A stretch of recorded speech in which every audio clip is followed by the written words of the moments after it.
para trazermos isso para o nosso dia a dia, para o seu dia a dia.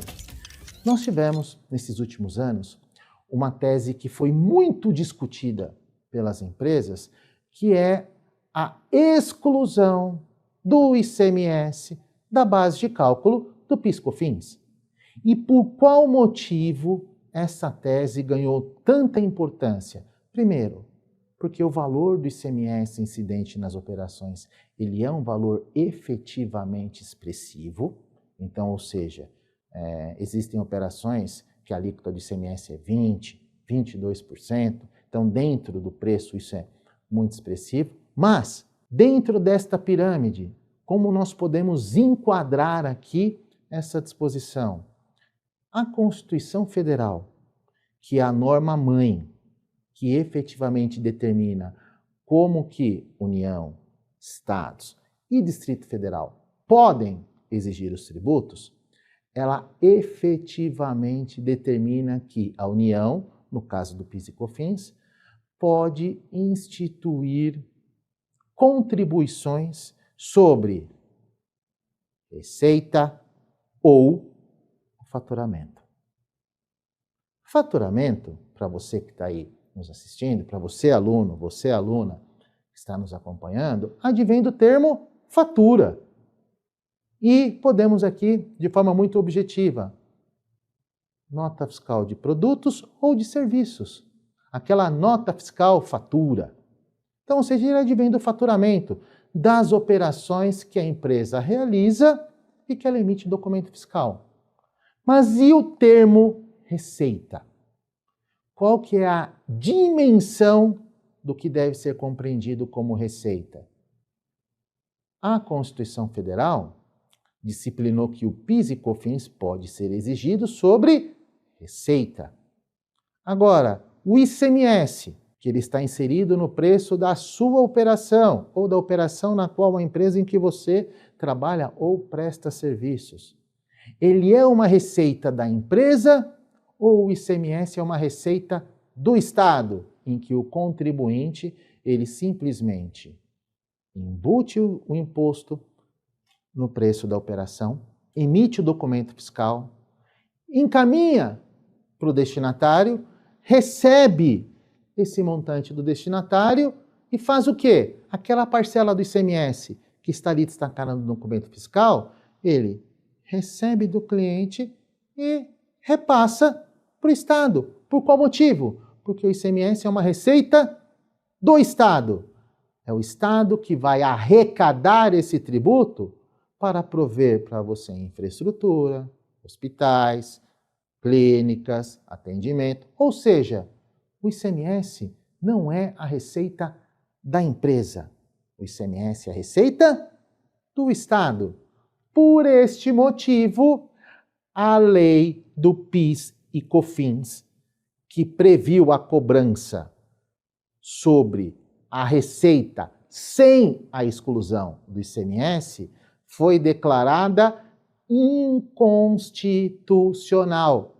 Porque, ao incluir o ICMS no conceito de receita, ela desrespeitou o previsto na Constituição Federal.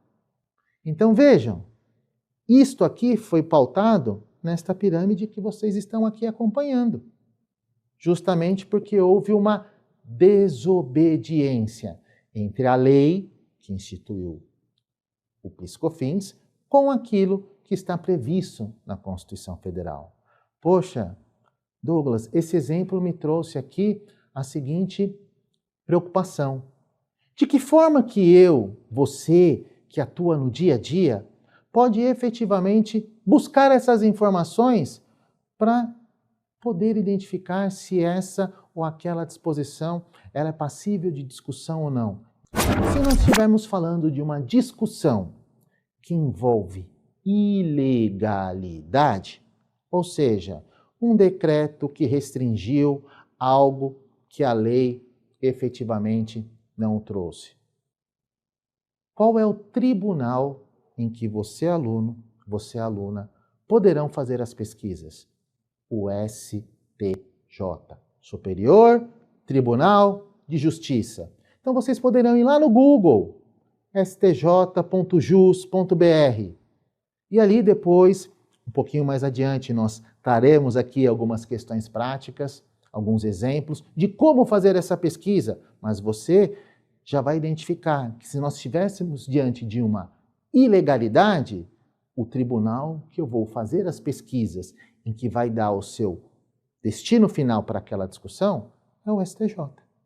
Ao passo que se nós estivéssemos falando de uma inconstitucionalidade, ou seja, um determinado município está exigindo uma taxa sem a previsão de lei, então ela está ferindo o quê? A Constituição Federal.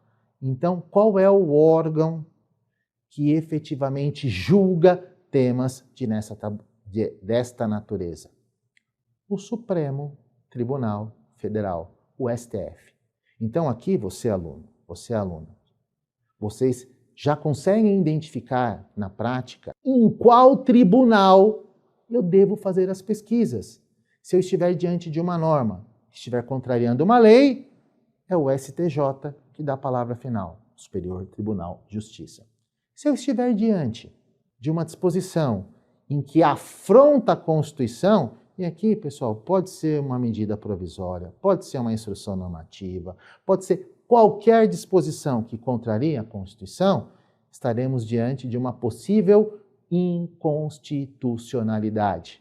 E o tribunal que dá a palavra final nessas discussões é o STF, Supremo Tribunal Federal. Tudo isso pautado nessa pirâmide de Kelsen, onde nós temos aqui a vinculação do sistema tributário com a aplicação do dia a dia.